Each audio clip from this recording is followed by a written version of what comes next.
Welcome to the Nerd Party. Let the filibustering begin. Welcome to Nerd Party.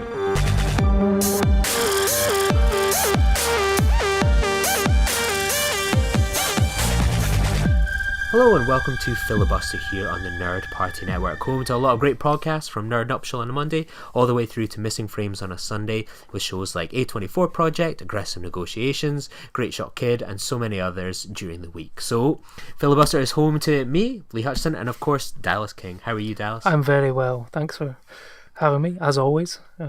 Yes, exactly. You basically live here. There's no need to thank me for anything. I live in the world of Skype. I'm like I've been uploaded to the internet, it feels like.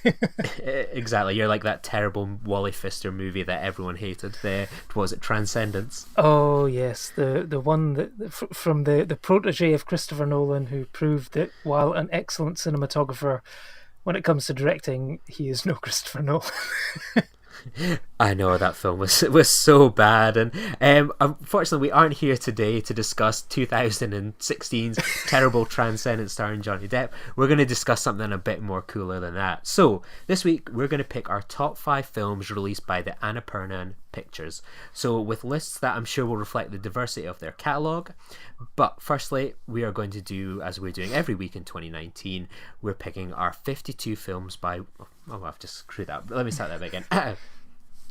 So this week we're going to pick our top 5 films released by Annapurna Pictures, with lists that I'm sure will reflect the diversity of their catalogue. But firstly, as we're doing every week in 2019, me and Dallas are going to continue our 52 films by Women challenge by recommending a movie each for those of you listening that are checking it out and taking part in the pledge. So Dallas, what have you gone for this week? I've gone for one which is currently in the big screen and currently riding the crest of many awards nominations, and that is Can You Ever Forgive Me by Marielle Heller, and also written by female screenwriter Nicole Holofcener. Filibuster is the home of us murdering people's last names. I'm surprised that we get any positive praise sometimes. Well, you know, Richard E. Grant, I can do that name. Melissa McCarthy, I can say that name.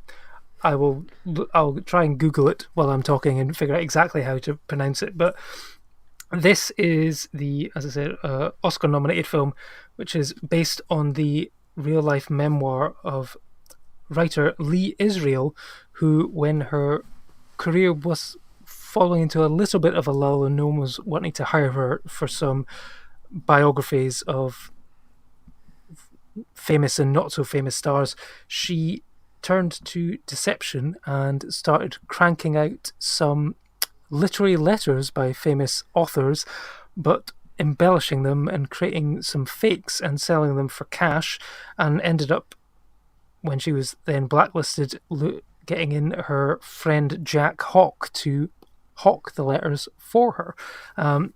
Now, this stars Melissa McCarthy in the Oscar-nominated role, and this is a more serious turn from her from the likes of Bridesmaids, which she was Oscar-nominated for as well, actually, and also the likes of Spy, although it does star her husband, Ben Falcone. I think there is something in her contract that basically means they have to star or be directed by each other in every single film that they do, and also features an Oscar nomination for Richard E. Grant, who is on terrific form. You know, if anyone is a fan of Withnail, there's probably not much different from his performance in Withnail, but he's the person at the moment who seems to be really embracing and enjoying the awards season.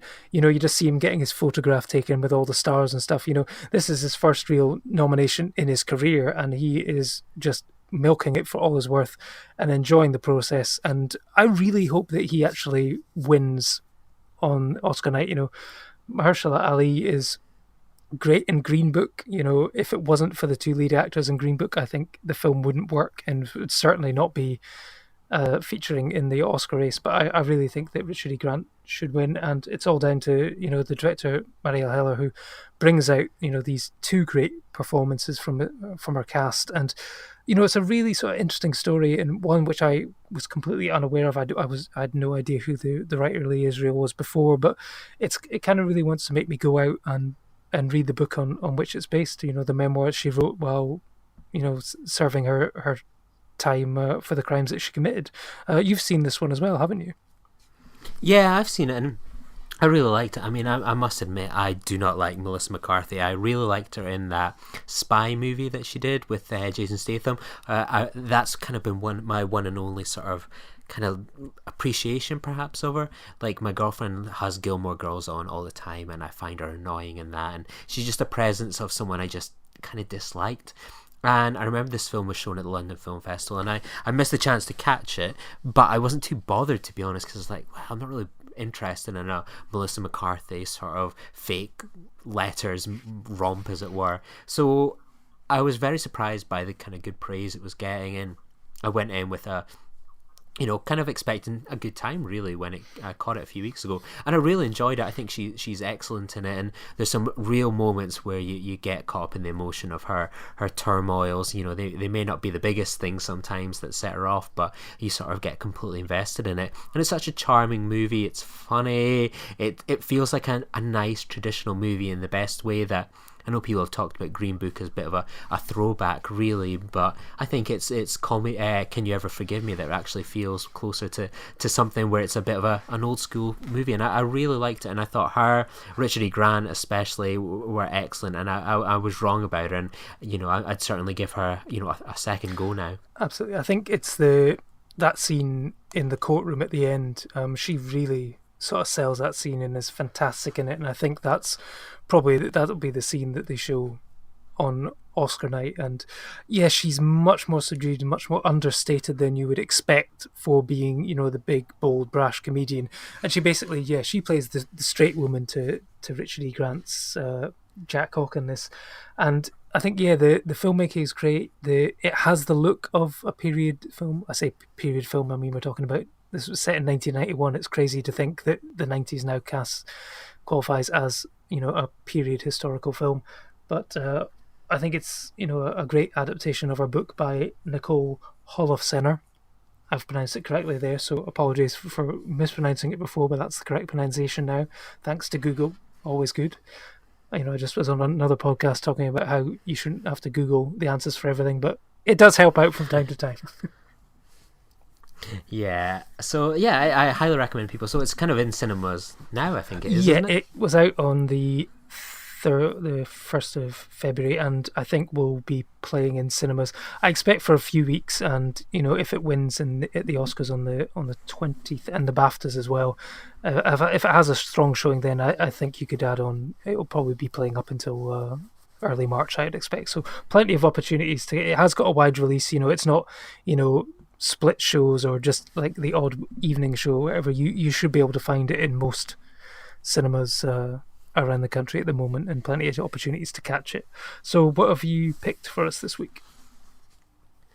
Yeah, I've gone for a film that was screened at the Edinburgh Film Festival, and I kind of just missed out on the chance to see this one. So I caught a screening this week at the Cameo of Carpe Diem. So it's directed by Nadine Labaki, and it's currently screening in Picture House Cinemas in the UK, and it's actually about to go head to head with Shoplifters and Roma in the foreign language category at the Oscars. So it's a courtroom drama, you may think, as a young boy named Zain, actually played by a real-life Syrian refugee called Zain al-Rafi'i, and he stands before a judge, and he asks to sue his own parents for giving him life. The circumstances that have brought him to this point take you on a journey through his poverty-stricken upbringing in Beirut, where he lives with his family. He's kind of forced to live by his wits in order to survive, and Zayn's life reaches a turning point when his parents make an unforgivable deal which sees his younger sister married off at the age of 11. So he's left distraught by this terrible act, and Zayn takes to the road, and while looking for work at a fairground, he befriends a young woman who is working illegally as a cleaner and helps him to look after her adorable 1-year-old boy, Jonas.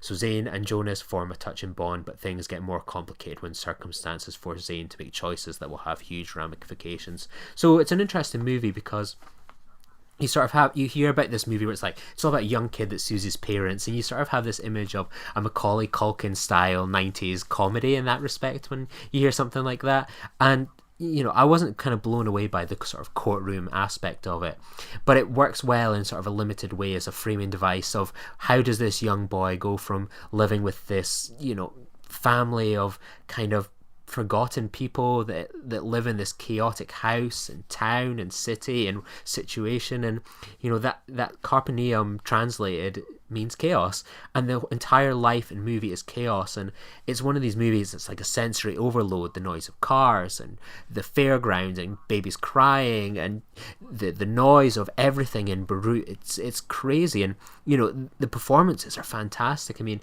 this Zane guy is a refugee, pulled off the streets essentially to play in this role. He's incredible, and he's nearly in every single scene in the film, and he carries this whole thing. I was really, really surprised going into this movie because I'd heard about it a little bit kind of in the months kind of leading up to its release, and I'd heard a little bit of buzz, but nothing much. And then I came out of that going, wow, I felt really traumatized by the whole movie, the sound design, the story. I think it's a fantastic movie, and any other year I would say this stands a great chance at the Oscars, but I suspect Shoplifters and Roma have kind of got it probably well stitched up, but Roma being in a couple of categories might split the vote or something like that. But this is a really fantastic movie. It's one you probably have to go find at your local picture house, but it's really quite a watch. Yeah, no, it sounds like a fascinating film, and just hearing you describe it there, I saw a tweet this morning that there was a news story that apparently, I've got it pulled it up here. A 27-year-old man from India wants to sue his parents for bringing him into the world without his consent. So I don't know if he's been inspired by seeing this film or if this is actually a much bigger thing than I was aware of. And it's going to be fascinating to see how this movie plays. And I mean, this is a film which could potentially have a lot of fallout from it, which is interesting to see. But I've heard great things about the director. I've heard great things about the film and the performances, and that's what really sells it to me. People have also said, it's a very tough watch and very harrowing, and you might lose faith in the human race. But I'm definitely going to catch this when it comes up to my local independent cinema. Yeah, exactly. It's definitely well worth checking out, and I think if you find it and watch it, you're certainly in for a treat. And I think we're gonna see a lot of exciting work from this director in the future. So, as people will also know, that me and Dallas don't just host the Filibuster Show, we also host the A24 Project on the network, which look at the films distributed by A24. However, A24, while potentially the hippest A24, while potentially the hippest distribution company in Hollywood, has some competition in the form of Annapurna. Launched by Megan Ellison in 2012, Annapurna Pictures has distributed, produced and also co-produced with A24, Fox and Warner Bros. Some of the most interesting movies of the past decade. In 2013, Her, American Hustle and The Game Master, they had a combined total of 17 Academy Award nominations, so not bad for its second year.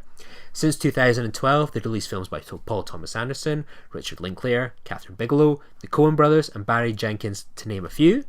But it's got an exciting future ahead, as they'll be distributing the 007 franchise in America, while continuing to release films from some of the world's best auteur talents. So Dallas, when you think of Annapurna Pictures, what do you think? Well, I have to say that, when you suggested this list, I was like, absolutely, yeah, let's do it. And then I actually found it quite difficult when I actually started digging into their back catalogue and realising they actually haven't released as many films as I thought. They've got one of those sort of company logos that comes up at the start of the films, which is really sort of eye-catching and iconic, and it's instantly recognisable to me. So I just had it in my head that they've been around for a really long time.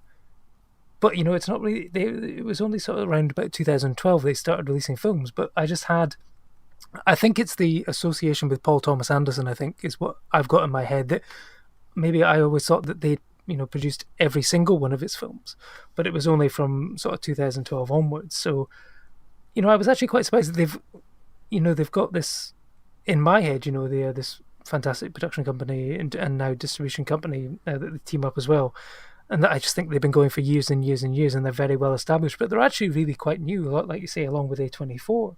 So, sort of going through the back catalogue, there is some cracking films in there, and they've certainly got a great slate for 2019 onwards as well. And like you say, to be, now that they've got the Bond franchise is absolutely huge for a company like that, and I'm going to be very interested to see how they distribute that and take that forward. It's going to be very, very interesting.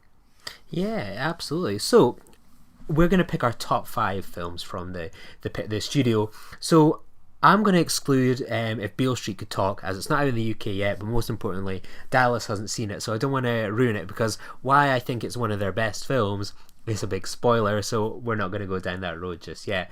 I'm also going to, personally, I'm going to remove 20th Century Women and Spring Breakers, which they co-produced, which they produced, but then were distributed by A24, just because I've already discussed Spring Breakers on the A24 project, and 20th Century Women would have also been in my top 5, but it's a film I love, and I'm going to save that powder for the A24 project in maybe 20 episodes or something time. So that's rules I've imposed on myself. I don't know if you've imposed any rules, Dallas.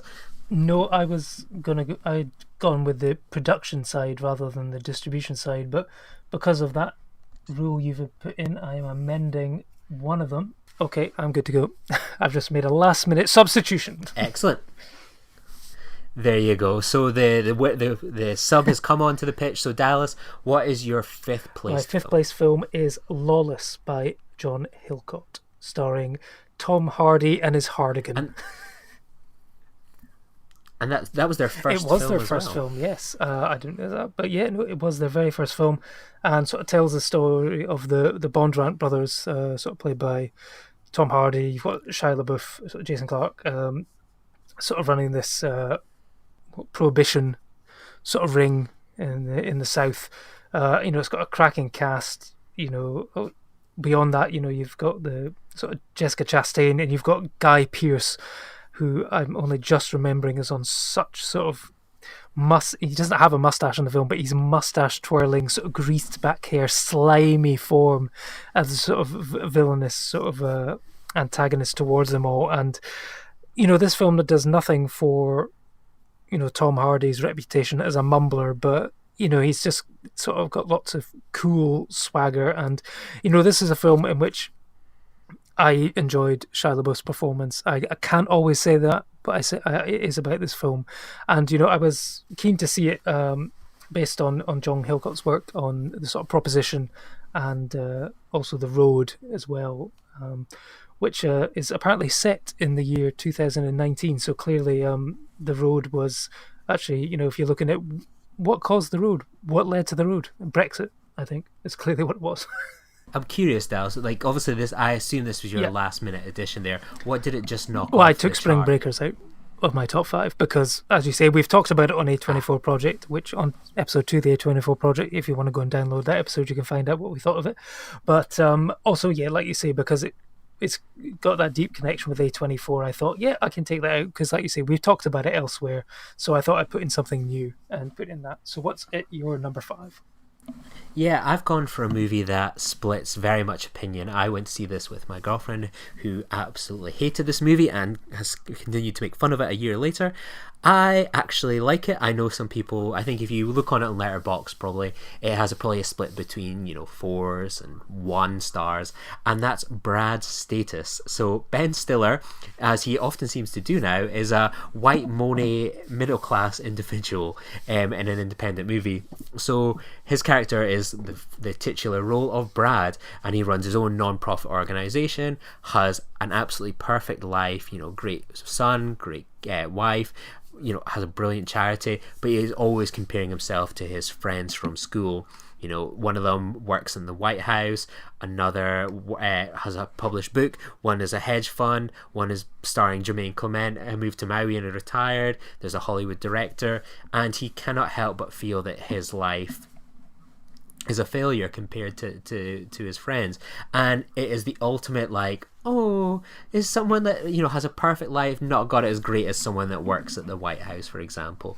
And it's one of these movies that if you can kind of get over that aspect of it, I think you've got a hell of a treat. But I can understand why some people would look at this movie and think, oh my god, I'm watching another movie about an entitled white man that's moaning about his privilege and status in life. And the film for me is mocking that. You're never looking at that character going, you know what, I really feel sorry for Brad. He's got it tough in his huge house. His son's off to Boston to study. You know, look at his beautiful wife. It's Jenna Fisher. God, he's got it tough.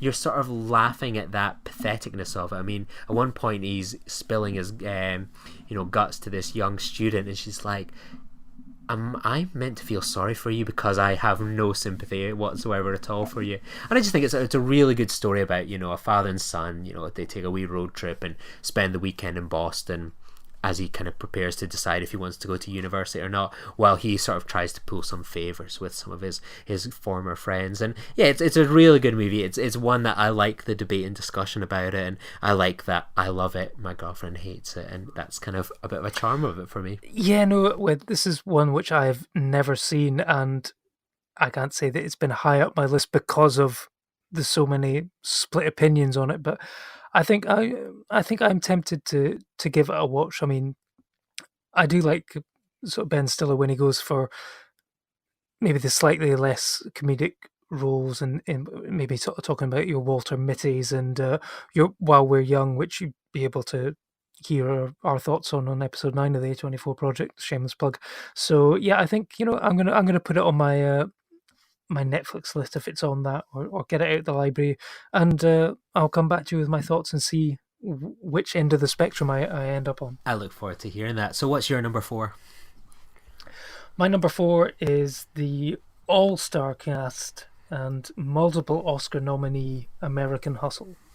Excellent choice. I mean, a lot of people, if I'm correct, really dislike this movie and have a lot of issues with it. So what is it that makes it a number 4 film for you? I think it's just I've taken it by that tone that it's not made your top 5, but I just loved. I think it was pure and simple. The performances, I think, are fantastic. I think everyone is having a ball making this film. You know, Christian Bale is on excellent form once again, putting on some weight, shaving his head, getting a terrible comb over and all that. But it's just the sort of the thrill of the chase, the sort of hustle, the grift and stuff like that. You know, I was a big fan of Jennifer Lawrence's performance in this, and I think it's even better than her performance in Silver Linings Playbook that she won the Oscar for. You know, it's one of the films which started to turn me towards being a fan of Bradley Cooper. You know, this was one of the films which won nominees for Best Actor, Best Actress, Best Supporting Actor, Best Supporting Actress, which meant that the 5th named star, Jeremy Renner, always feels kind of left out.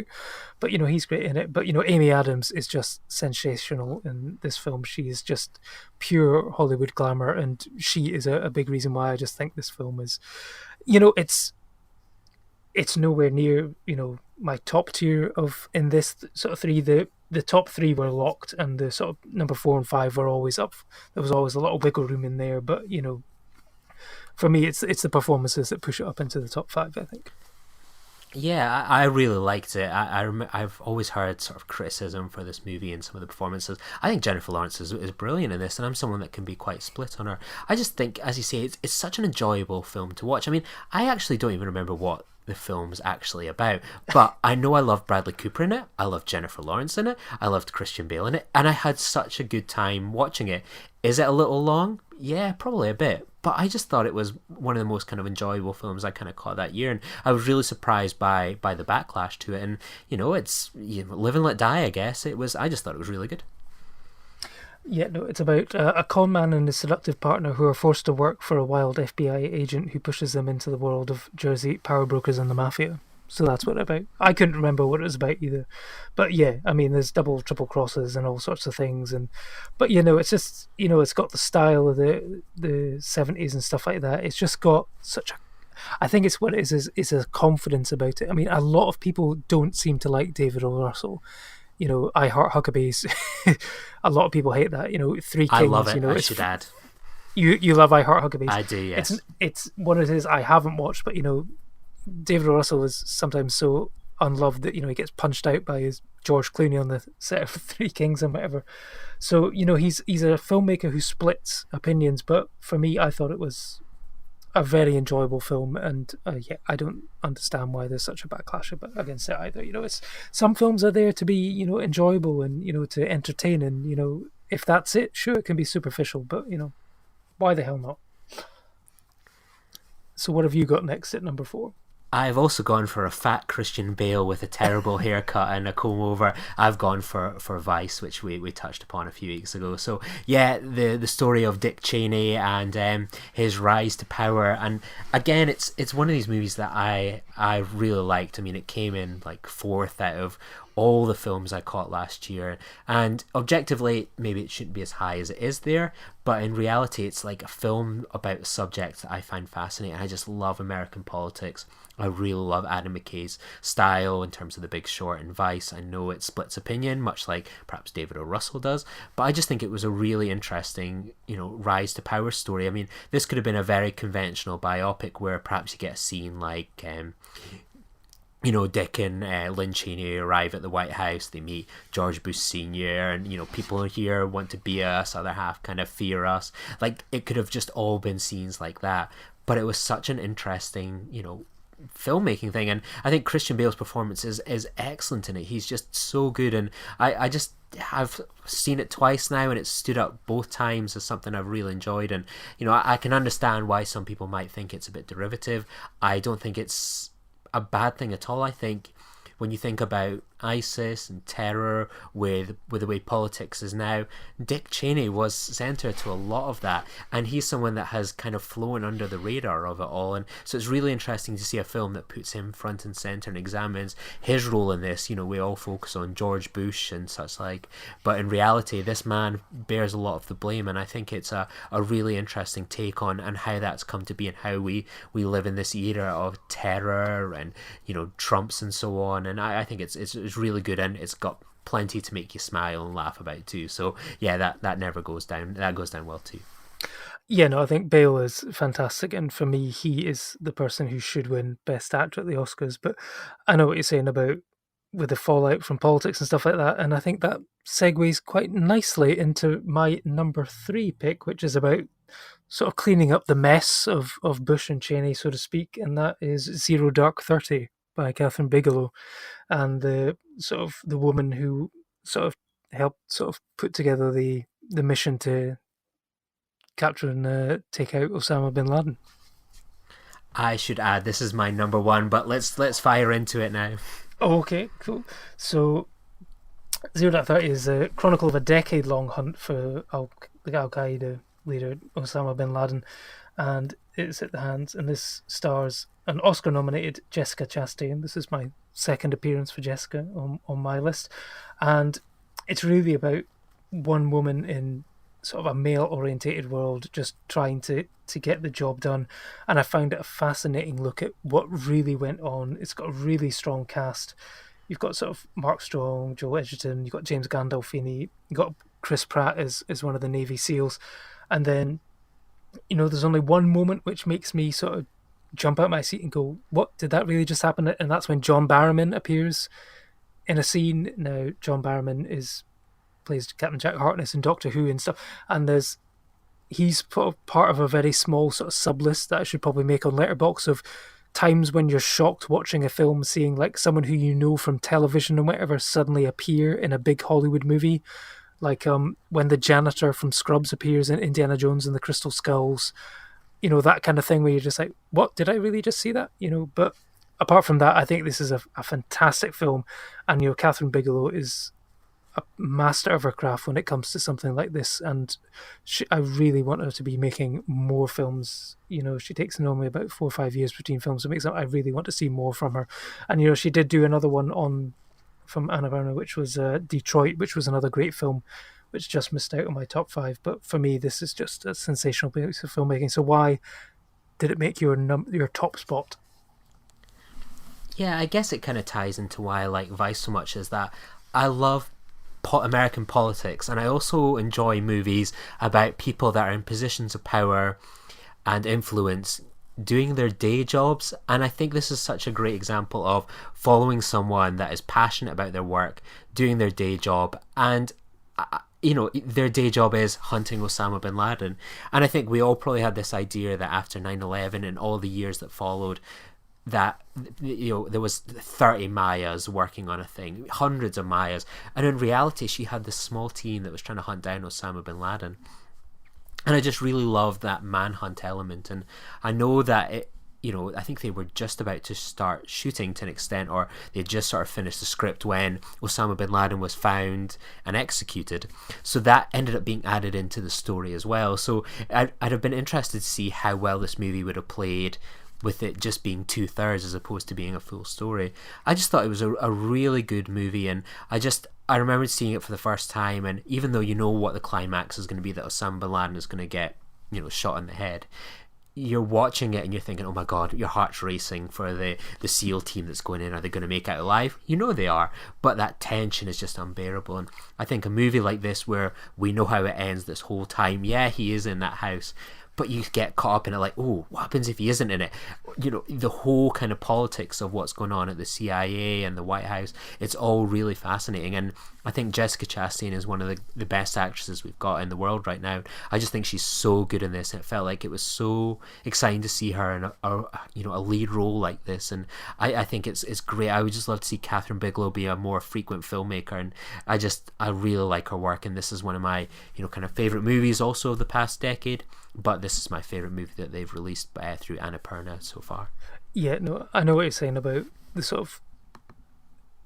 It's very difficult, and a lot of films do not pull it off, but one which I would always return to is, like you say, when you know what's going to happen, but still make it interesting and make you guess about the outcome. And I always go to Apollo 13 for that, which I think is just a masterclass in keeping you riveted, even though you know that, we know that they're going to make it back and whatever. I mean, I didn't know, I think, about the fact that one of the helicopters sort of crashed down before that, when they were going to take him out, and one of them actually sort of crashes down, outside the thing and stuff like that. So, I mean, you're just like, oh my God, I can't believe this is happening and stuff like that. And you're on the edge of your seat, like you say, even though you know that they're going to get him, And yeah, it's just a masterclass of filmmaking for me. Excellent. Well, I'm glad that we've got one on our list that we both agree with, for sure. Okay, so I guess what's your number 3 then, if it wasn't Zero Dark 30? I'm going to be stunned if this isn't on your list, but I'm going with one of the most probably quotable films of 2017 here in the UK, and that was Phantom Thread. It's not on my list. I wasn't a fan of it. I wasn't a fan of it. I just didn't like it. No, I don't know why. Why did you not like it? I don't know. I think I was just bored by it. I think there was just something about it that I didn't connect with it at all, and I was not a fan of Paul Thomas Anderson's latest one. Yeah, no, sorry to disappoint you, but yeah, no, that one just wasn't for me. I should add, first I watched it, I was like, that's okay. It's a 3 out of 5 movie. I mean, I love Paul Thomas Anderson, and I always have high expectations for his films, and sometimes they land on first watch, sometimes they take a repeat viewing, like Inherent Vice. Phantom Thread was one that I needed to see twice, and I remember watching it the first time just being like a bit cold towards it. I thought I had higher hopes than I should have had for the film, I think, at first. And I watched it and I was like, there's a lot I like here. There's a lot I'm perhaps not interested in as much. But then I went and kind of caught it a few weeks later. And, a Paul Thomas Anderson movie is kind of like my Star Wars or something like that. You spend so much time thinking, oh my God, there's a new film coming. The trailer comes out, and I actually remembered seeing the trailer in America. I was with Mike Schindler from Great Shot Kid and Retro Perspective, and we were sitting watching Lady Bird in the cinema.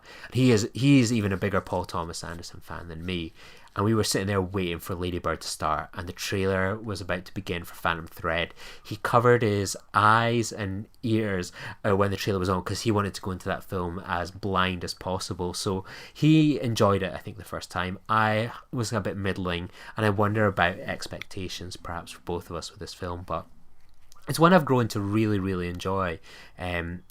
I've watched it a few times now. It was kind of on Sky Cinema recently. I watched it again there. I just think it's a fantastic film. I think Paul Thomas Anderson gets another incredible performance out of Daniel Day-Lewis.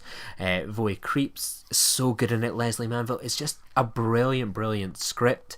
I think the soundtrack is beautiful. I'd love to have heard Johnny Greenwood performing this live. I've missed him doing this and There Will Be Blood. I would just love an opportunity to hear some of that music live. And I just think the design of the costumes is lovely. I just think it's a fantastic film, and one that I think will be considered a bit of a modern classic, and it seems to be giving First Reformed a bit of a chase in the GIF response market as well. Well, I know that there are several great Daniel Day-Lewis GIFs on there, but are you sent here to ruin my evening or perhaps my entire life, and the sort of the breakfast scenes and stuff like that. Yeah, I don't know. I think you've convinced me to give it another watch. I think maybe I'll enjoy it more, or maybe connect with it more on a second viewing. But there was just something that left me really, really cold on first watch. But I think, I will give it a second watch and see if it cracks the top 5 next time round. So sounds good to me. So what's your next film then? We're going from one Paul Thomas Anderson to another, and that's the first film I think I saw from Annapurna, maybe potentially. I think I saw Master Before Lawless, and that was The Master by Paul Thomas Anderson, which I was lucky enough to see on the 70mm print that screened at the smaller Odeon in Leicester Square. Unfortunately, I got to see it after it had already been scratched on the first 2 reels. And there was if talking about first world film Twitter problems, that was one when everyone is in uproar at the fact that basically during the press screening they managed to scratch the first 2 reels of the only 70mm print of The Master that was going around the country. And for me, this was just a sensational film, and it made me just a real admirer of Joaquin Phoenix's work, but it just proved what a talent Philip Seymour Hoffman was, and he's sorely missed. Yeah, it was one. I enjoy The Master. I need to rewatch. I haven't watched it in years, and I remembered actually last year there was a big sort of roadshow all around the UK where copies of like 70mm prints or 35mm prints of things like Boogie Nights, Magnolia, Inherent Vice, all that were kind of zipping around the UK. Edinburgh would have Magnolia one week, and then Glasgow or Manchester or whatever have Boogie Nights another week. All these different things were going on, and the only film that was missing apart from Sydney / Hard 8 was The Master.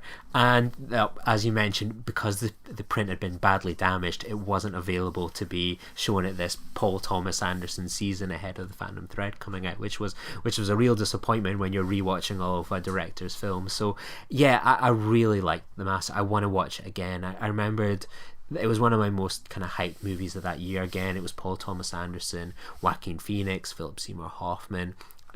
It was all about a cult church, and I find the idea of a unnamed cult church quite fascinating. So I was really curious to see a mainstream movie do something like this, and I think obviously this movie, I think it cost about 40 million to make or something like that, and Annapurna had been kind of linked with it, and like none of these studios were wanting to invest money in a 40 million movie about basically Scientology until sort of they stepped in and went, hey, we'll give you the money, go make it. And I don't think they necessarily made their money back on it, but they sort of earned their reputation of they will invest in filmmakers, perhaps more money than they should, but it sort of showed you what they were going to be about, that they will invest in auteur cinema. And I think The Master really was that statement of intent. I think they had a great sort of selling point in a hook, in that, not only did you have Paul Thomas Anderson's new film, you had this fantastic cast, but you had the storyline about this mysterious religious cult, which allegedly may or may not have been Scientology, just for legal reasons. It was not Scientology, but it was just such a fascinating sort of look at this. And I just remember that scene where Philip Seymour Hoffman is given like Joaquin Phoenix the test and just sort of slapping him in the face again and again and again, and it's just like you're just watching acting at its finest. I mean, Amy Adams again is in this as Hoffman's wife and stuff like that, and they are just incredible, and it showed what a great director that Paul Thomas Anderson is. I was a fan from Boogie Nights, but for me, my favorite PTA film has to be There Will Be Blood, and it's Johnny Greenwood's score, and that is for me one of the all-time great scores. And I just thought, yeah, it's just a fantastic film, and one I really, really need to rewatch at some point. I don't think I've ever really seen it since that initial screening, but it's one that stayed with me a while. But I probably should. Hopefully there'll be if the Paul Thomas Anderson retrospective ever happens again, hopefully it'll come back up to Aberdeen, and then I can rewatch everything again and again. Sounds good to me. So I've gone for, I suppose this is really my last choice really. I've also gone for something somewhat similar. We've kind of got a bit of a trend going here, and my number 2 pick is Her, starring Joaquin Phoenix. That is my number 1 and pick. So yeah. Oh, there we go, synergy. So I've got it number 2. You've got to tell me, why is it your number 1 then? Well, for me, this was hands down by a country mile. When I looked at this list, this was my favourite film that they have done. I just think I love Spike Jonze's films, and I just think this is such a beautiful love story, and I think it's just a story of loneliness and trying to find that person, that connection, even if it is a computer.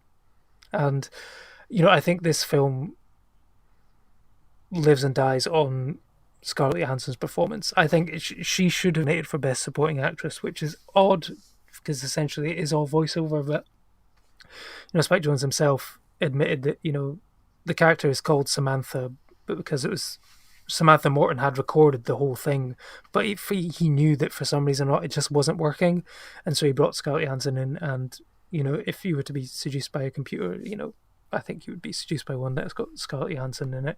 And I like to think, in some strange, weird, roundabout way, that Her is actually a sequel to the film Lucy. And this is major spoilers for anyone who's not seen Luc Besson's Lucy, but essentially it features a woman who takes a blue drug, which I believe is Breaking Bad's, Heisenberg's crystal meth, and then she unlocks the extra potential in her brain to the point where she basically starts to burn up, and basically the only way to survive is she uploads herself to a computer program, and I like to think that then becomes the voice program in Her. So yeah, it's a very odd leap, but I like to think that there's, in some strange, weird way, the two films are connected. But why do you love it so much as well? I think it's got, there's not much I can really add to your high praise, and I think someone even like Rooney Mara is really good in this as well. I think she's a very underrated actress at the moment. She's someone I want to see in more and more things. And in this movie, she plays something that's a bit different to usual, and I think she's great in it. And it's, you've even got sort of Bill Hader's great in it. You've got Brian Cox, Chris Pratt in a small role, Olivia Wilde, Amy Adams. She is in it, and I have just realised that I have an all ginger top 5 in that every single film I've picked. There are 3 Amy Adams and 2 Jessica Chastains in that. So yeah, I've got a full ginger top 5. There we go. We've got our 52 films by women. We've got 5 films with redheads in it. We truly are a progressive show. But yeah, I just think it's a fantastic movie, and I think it doesn't seem to be getting the praise it does. Like, people that have seen it seem to love it, but I wish it was kind of getting a bit more attention. I don't know why it's never sort of exploded in a certain way. I could have imagined film students coming up loving and citing this movie, and it's just one of these movies that I don't know why perhaps hasn't exploded as I thought it perhaps would have in the years to come. I don't know why people aren't finding this movie. Perhaps because it won best.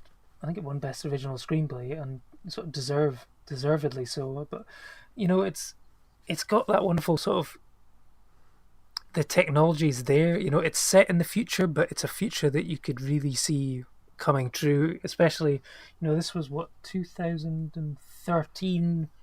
But you're now looking at apps like Tinder and stuff like that, and also you've now got Alexas in people's homes and wells as well. So that technology is there, and I think it's only a matter of time. I mean, I'm sure people. You've had Jerry Springer episodes where people have married their horse and stuff like that. I'm sure there's probably someone who's married their Alexa or their Siri or something like that. So, yeah, I think this film will become more and more of a documentary as the years go, and I think it's one that it deserves a bit of reappraisal for being just how good it is at the moment. So.